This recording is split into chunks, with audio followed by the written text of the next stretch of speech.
I'm Peggy Peck, MedPage Today. I'm in Chicago at the American Heart Association's Scientific Sessions. It's the first day of Scientific Sessions. There's been a great many presentations about heart failure today. And to discuss some of those findings, I'm talking now with Dr. Mariell Jessup from the University of Pennsylvania, who also happens to be a co-chair of this year's program. So, Dr. Jessup, let's start with an interesting story about a drug that's been around for a long time, Nasiratide. And we heard, I'd like to hear first of all a little bit of the backstory about this drug, and then let's take it into what we learned today. That's right. So, Nasiratide is available intravenously, is a natriuretic peptide, and was originally approved by the FDA primarily on the basis of a trial, the VMEC trial, that showed that Nasiratide reduced breathlessness faster than standard medical therapy.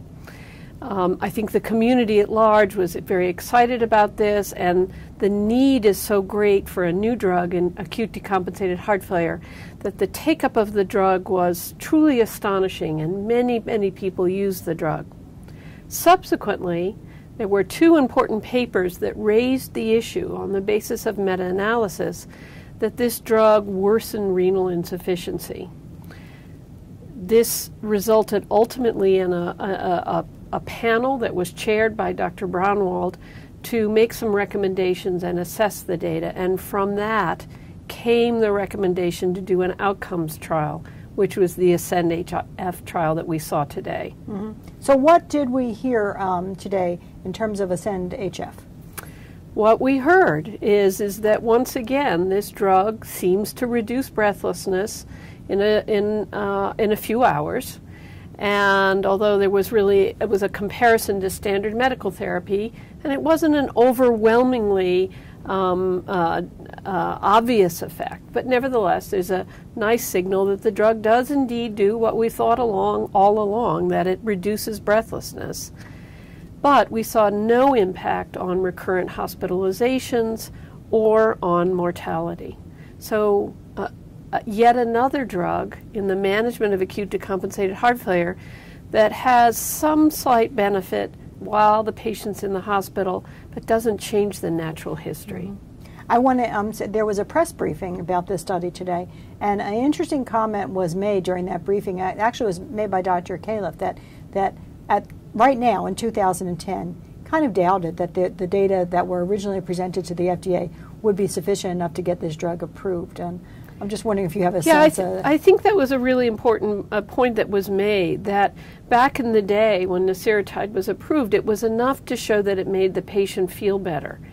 But just like diabetes drugs that may lower glucose, that may not be enough in today's regulatory environment, and we need to show that there's a positive effect on outcomes. And so it's possible that Nasiratide wouldn't have been improved if we had that rigorous standard of improving outcomes for the patients. Mm-hmm. Now let's talk a bit now about, we'll move from a medical therapy, from a drug, to a device, and the whole concept of offloading, if you will, the damage, the failing heart with a left ventricular assist device is very appealing. It's just and it's very appealing to anyone who thinks like, oh, we can just put something in and we can fix the heart.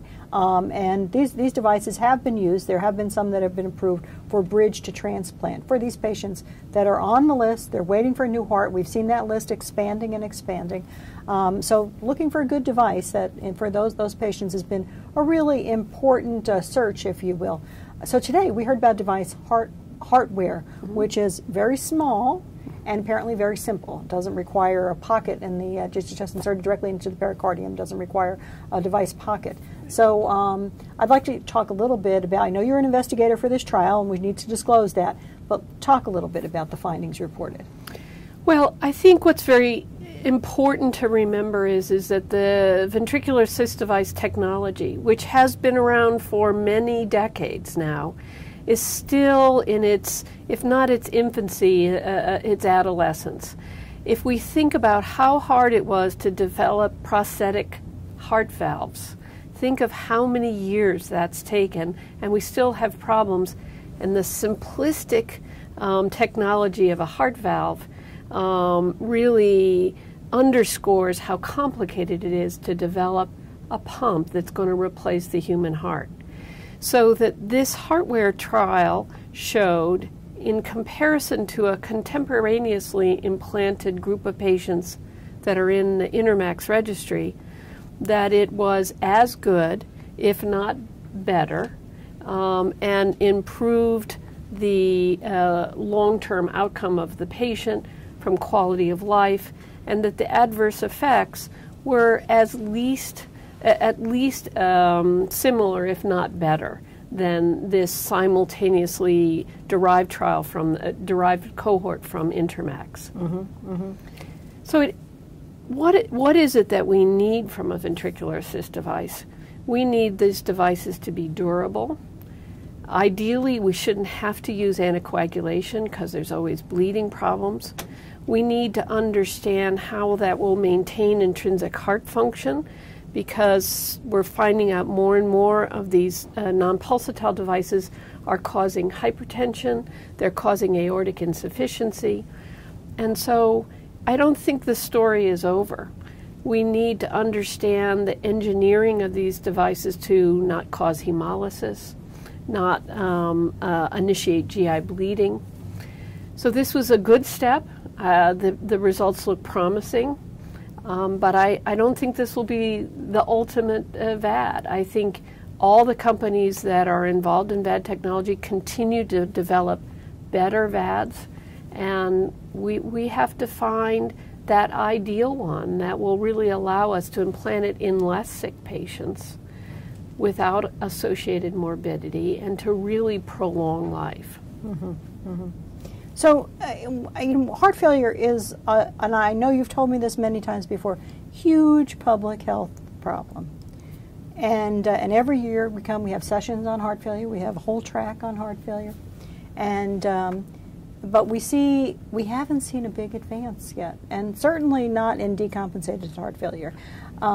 So, give me a little insight into the state of the research and of the treatment community. I think it's helpful. We have seen some important trials today. The RAFT trial and the EMPhASIS trial really showed us that by taking therapy that was initially applied to more sick, more debilitated patients, moving it to the less sick patient population, really will prolong life and improve outcomes. But remember that all of those studies were done on a fairly specific patient population with low ejection heart failure, dilated cardiomyopathy. If you then look at the patients that come in with decompensated heart failure, that's a whole hodgepodge of patients.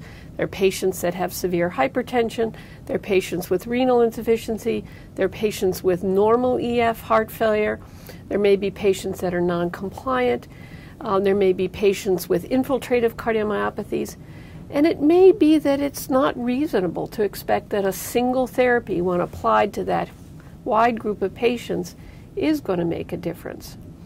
So maybe if we continue to fail to find something to do in the initial hospitalization or during the acutely decompensated state, we have to get a lot better at applying the therapies that we've learned more about today in an optimal manner to our patients, making sure they understand what they're taking, why they have to keep taking them, and understand that applying them earlier may even prolong their lives greater. So it may be that's going to be our task.